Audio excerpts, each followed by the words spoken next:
Bienvenue dans ce moment au coin du feu. Je suis ravie de te retrouver dans ce nouvel épisode de podcast pour parler d'un sujet qui concerne beaucoup de femmes atypiques, hypersensibles, à haut potentiel intellectuel. C'est la question de ce rôle de sauveuse qu'on peut prendre quand on est très sensible et qu'on perçoit beaucoup de choses chez les autres.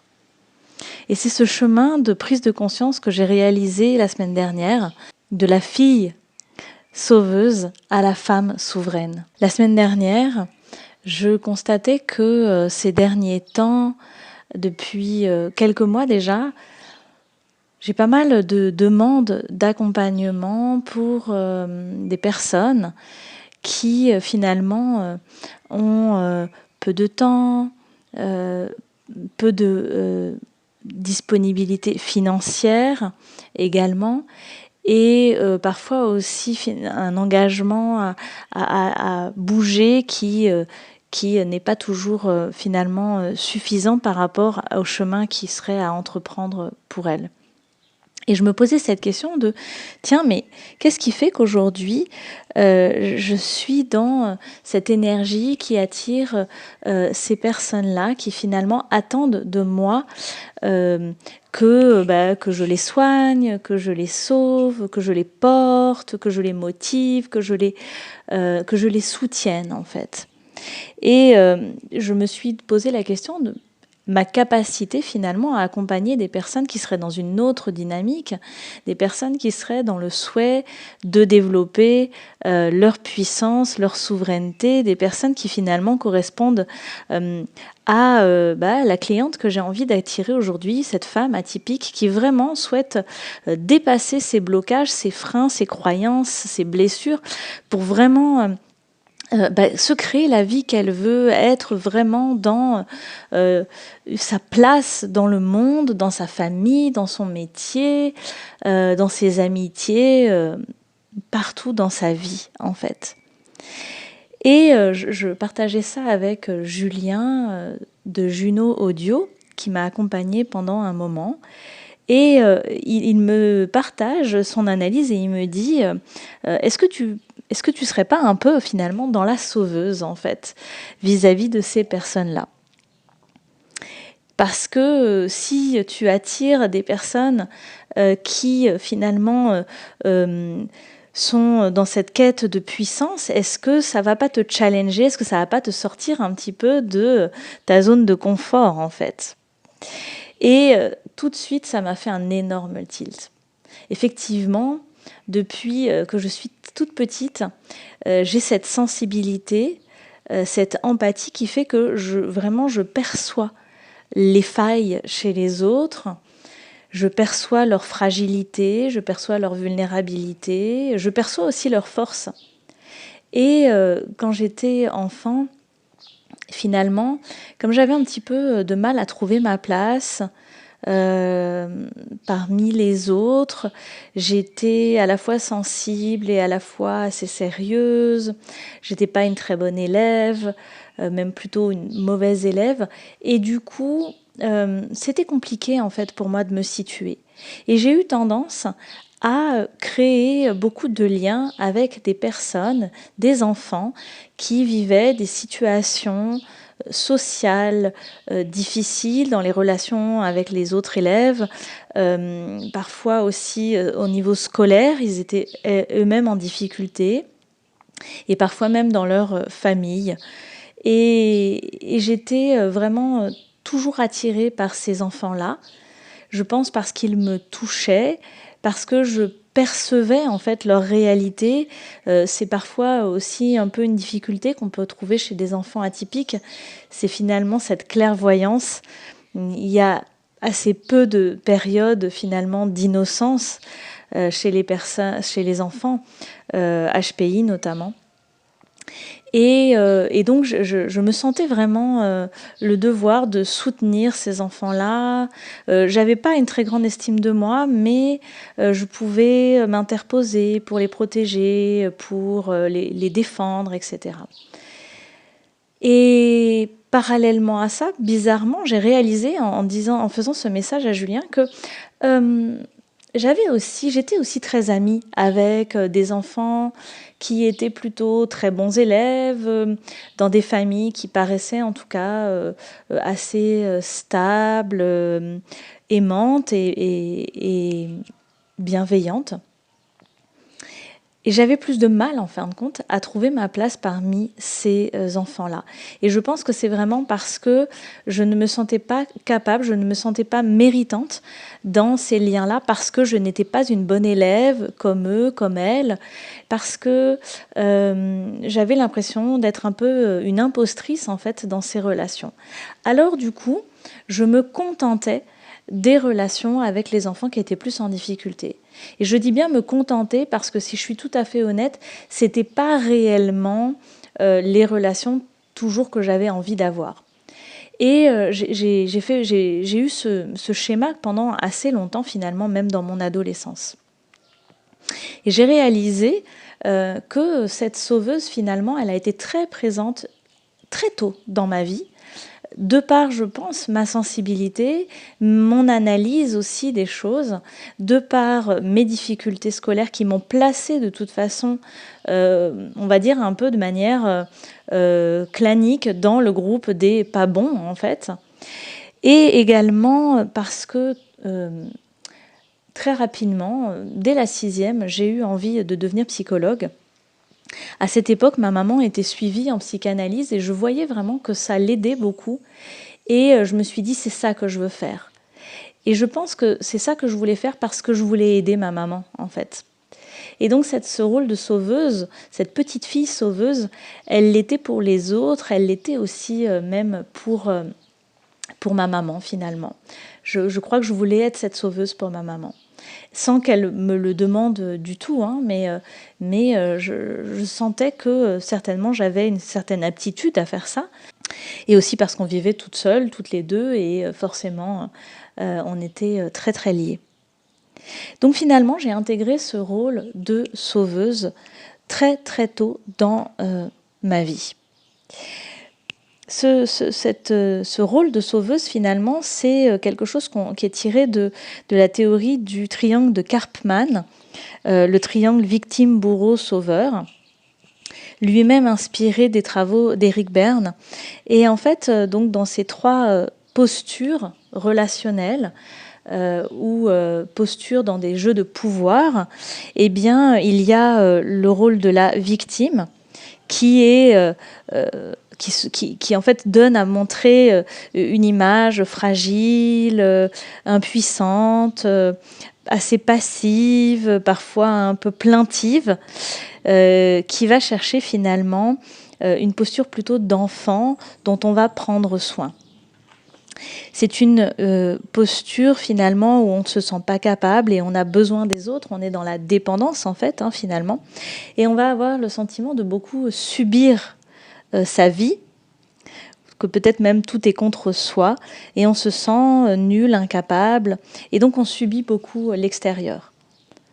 Dans le rôle de bourreau, en revanche, on est dans une forme de toute puissance, hein, on est un peu persécuteur, on peut être parfois même un peu direct, un peu méchant finalement, être très autoritaire aussi, voire méprisant, pour pouvoir finalement eh bien, faire bouger les autres. Moi, je trouve que dans le rôle de bourreau, il y a une forme de toute puissance où on sait ce qu'il faut faire, on a la vérité, c'est notre manière de faire qui est la bonne. Et c'est presque insupportable de voir la passivité de la victime, alors on a envie comme ça de lui mettre un peu des coups d'aiguillon là pour la faire réagir en fait, pour la faire bouger et c'est souvent plus le reflet d'un mal-être face à cette passivité qu'autre chose. Et d'une certaine manière, je me disais en réfléchissant là cette semaine que le bourreau est finalement un peu victime de la victime parce qu'en fait il ne supporte tellement pas la posture de victime que du coup il va la persécuter pour qu'elle ne lui renvoie plus cette place de victime, de passivité. Donc le bourreau, lui, il ne subit pas l'extérieur, il se place plutôt comme un modèle de l'extérieur. Et puis il y a le rôle du sauveur, de la sauveuse. Et là, c'est un rôle finalement qui donne en apparence l'image de quelqu'un d'altruiste, généreux, équilibré, protecteur.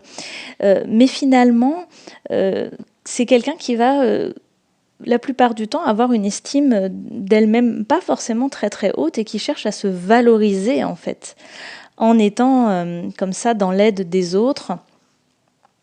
C'est une posture dans laquelle on est dans une certaine maîtrise, un certain contrôle. En fait, on prend les choses en main pour ne pas se laisser glisser en fait dans une posture peut-être de victime. C'est une posture où on peut se sentir compétent face à la victime parce qu'on a l'impression que c'est plus clair pour nous, mais on va le faire d'une manière finalement qui paraît plus altruiste. C'est souvent un rôle où en fait on peut masquer sa fragilité, sa vulnérabilité, et c'est un rôle où il me semble on est dans la maîtrise en fait de l'extérieur, mais une maîtrise plus dans du soutien et de l'aide que réellement une maîtrise comme le bourreau qui va chercher à faire réagir en fait. Tout cela, c'est mon analyse, hein. C'est vraiment des réflexions que je me suis faites, et donc c'est important que tu prends ce qui te parle et tu laisses de côté ce qui ne te parle pas. Dans ces rôles, finalement, ce que je me suis dit, c'est que, d'une certaine manière, en fait, on va circuler dans nos relations dans chacun de ces rôles, en fait. On peut être à tour de rôle la victime, le sauveur, le bourreau. On peut être un sauveur et devenir un bourreau tellement on n'en peut plus que la victime bouge pas, malgré toute l'aide qu'on lui apporte. On peut être une victime et au bout d'un moment avoir tellement ras-le-bol en fait de subir qu'au finalement, on va devenir le persécuteur de quelqu'un d'autre. Mais dans tous les cas, finalement, ces rôles-là sont des rôles où je pense en fait, on est victime en fait. On est victime de rôles qu'on a appris très très tôt dans notre enfance. On est victime de rôles qu'on nous a donnés ou qu'on a adoptés très très jeunes, soit dans notre famille, soit dans notre fratrie, soit dans nos amitiés, peut-être après, jeune adulte, dans nos premières expériences de travail. Et finalement, on est tous victimes du rôle qu'on adopte. On est victime de devenir un bourreau parce que du coup, on doit endosser ce rôle de bourreau qui n'est pas très valorisant. On est victime du rôle de sauveur qui paraît valorisant mais qui en fait est totalement énergivore, mais je vais y revenir.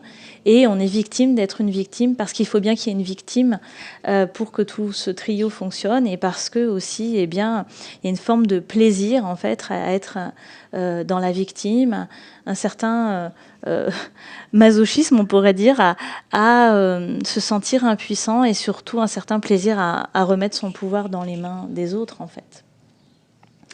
Et donc, j'avais ce constat que, effectivement, dans ce choix de devenir psychologue, dans ce choix d'être thérapeute, j'avais vraiment le désir d'aider les autres.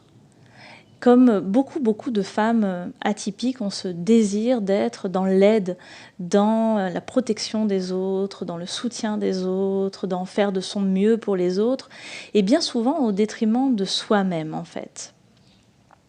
Et donc ce rôle de sauveuse finalement, qui est très lié je trouve au rôle de thérapeute. Heureusement tous les thérapeutes ne sont pas dans le rôle du sauveur, de la sauveuse, mais beaucoup quand même, ou en tout cas peuvent tomber dedans de temps en temps.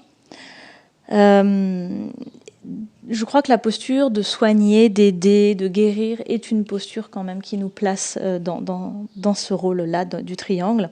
Et donc ça paraît valorisant. On a l'impression qu'on est important, que ça nous donne de la valeur, mais en réalité, c'est extrêmement énergivore pour la personne qui joue la sauveuse.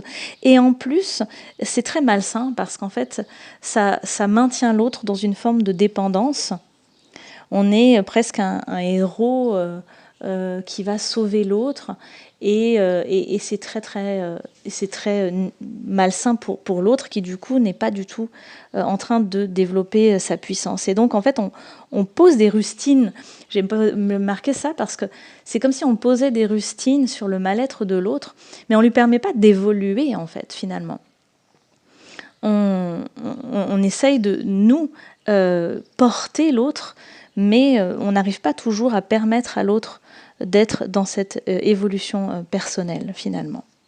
J'ai le sentiment parfois que je vais devoir vraiment sortir les rames, beaucoup tirer en fait les gens, alors que bien en réalité ça n'est pas du tout mon rôle. En tout cas, ça n'est pas le rôle que je souhaite prendre aujourd'hui. Et j'ai réalisé à quel point c'était mon manque de confiance en moi qui m'amenait dans ce rôle de sauveuse, et que comme on est comme on est tous les miroirs les uns des autres, si je n'ai pas confiance en moi, je n'ai pas non plus confiance dans les capacités des autres à évoluer par eux-mêmes. Et donc, je fais semblant de savoir, je fais semblant de les tirer vers le haut, alors qu'en réalité, je suis moi-même dans cette quête de confiance, cette quête de puissance intérieure, cette quête de souveraineté personnelle.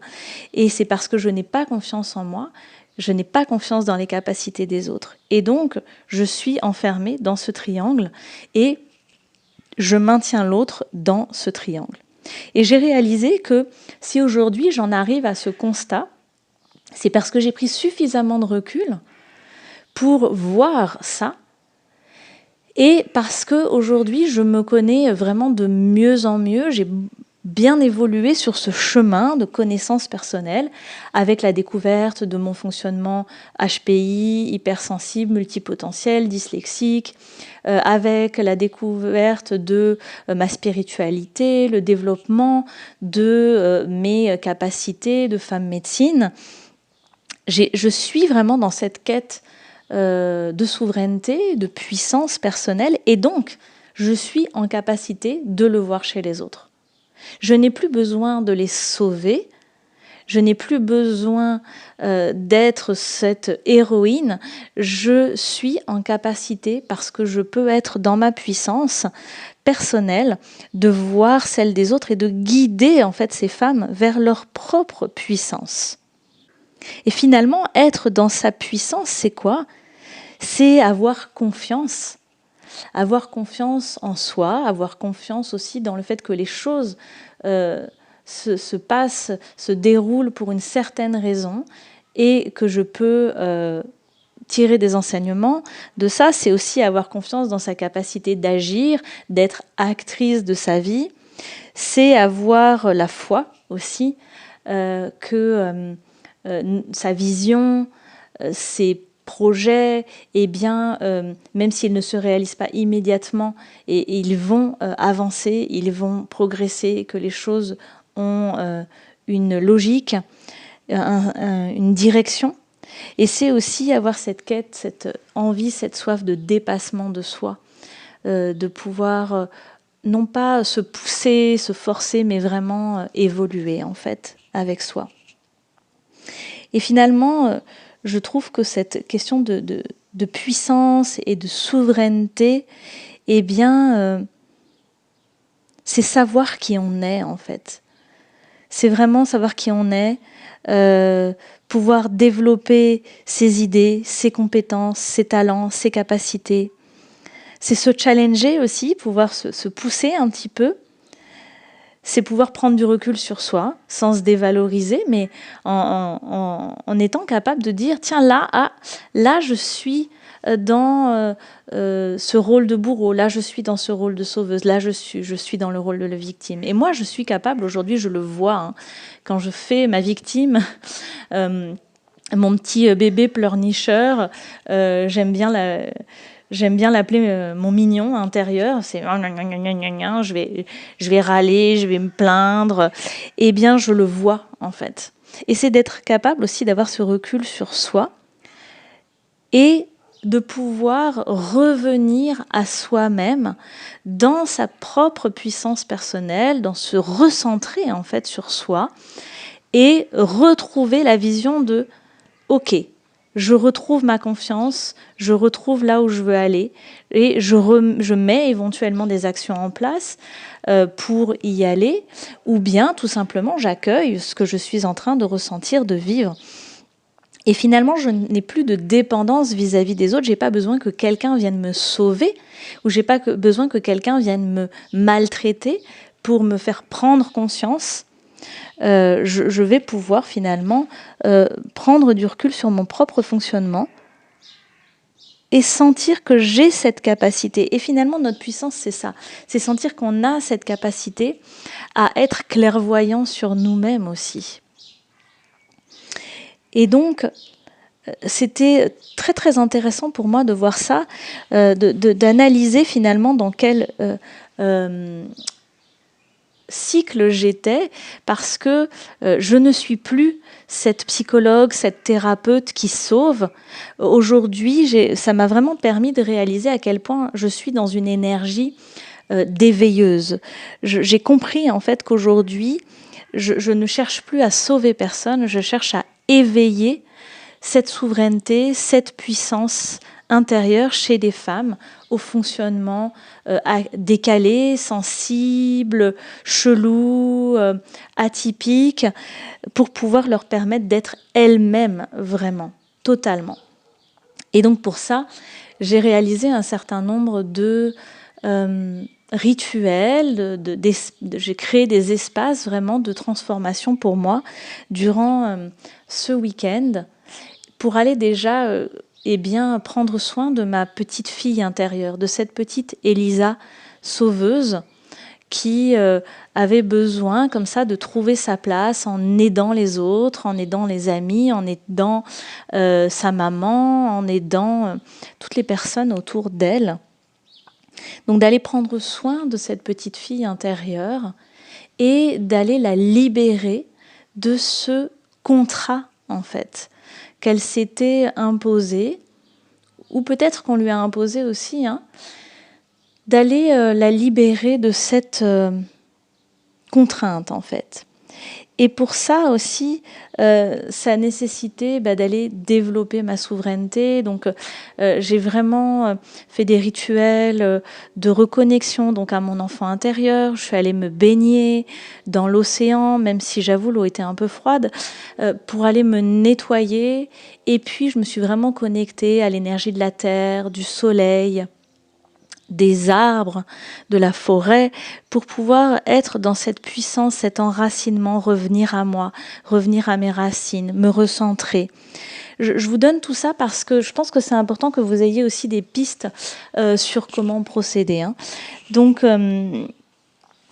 c'est vraiment revenir à ma vision, qui je veux être, et redevenir actrice à 100% de ma vie. Et bien entendu, quand on est dans sa souveraineté, il peut arriver parfois que ça dérange les gens autour de nous. Ça dérange notre famille, ça peut les déstabiliser, ça dérange nos collègues, ça dérange nos amis, ou ça dérange même des gens qu'on connaît absolument pas. Et du coup, ils vont nous voir comme un bourreau peut-être, un persécuteur, une persécutrice, parce qu'on va poser des limites et on va dire « ça, je ne veux plus le faire ».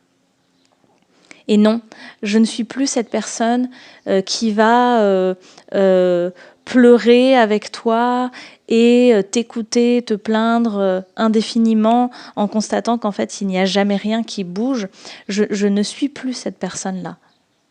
Et ça peut être extrêmement persécutant pour une personne qui, là, adopte dans cette relation un rôle de victime parce que vous ne jouez plus le jeu de la sauveuse.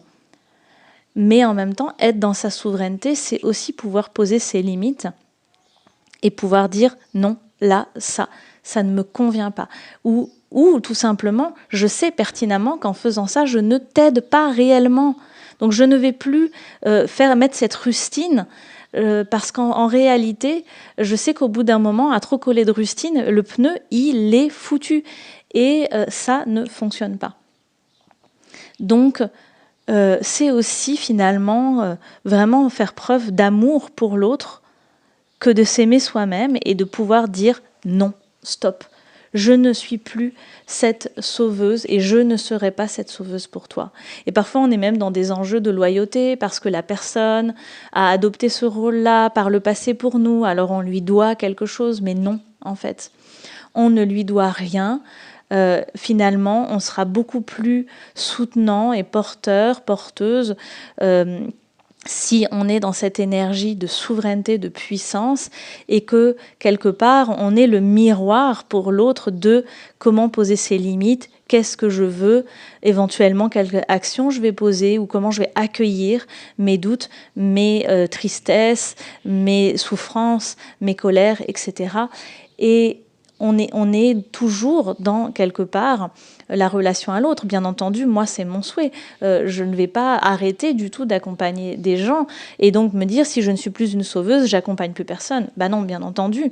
C'est juste que je le fais d'une autre manière. Je ne suis plus la thérapeute qui sauve, je suis cette femme médecine qui va éveiller les consciences, permettre à chacun de se souvenir de qui il est et d'activer, de libérer ses talents, libérer les freins, les entraves.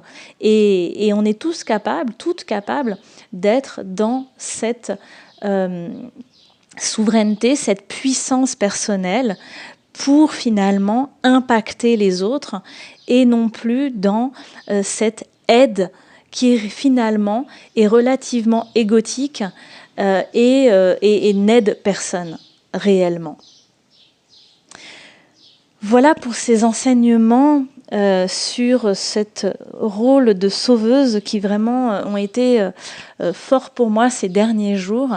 J'espère que ça peut te parler. N'hésite pas à vraiment revenir vers moi en posant un commentaire, même en me contactant par mail ou sur mon compte Instagram.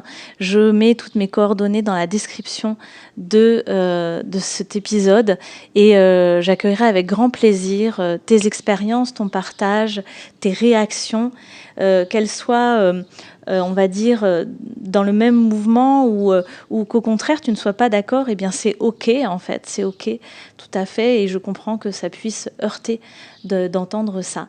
Donc voilà, avec grand plaisir, j'étais très heureuse de partager ces derniers enseignements que j'ai réalisés avec toi, et je te dis à très bientôt au coin du feu. Aho.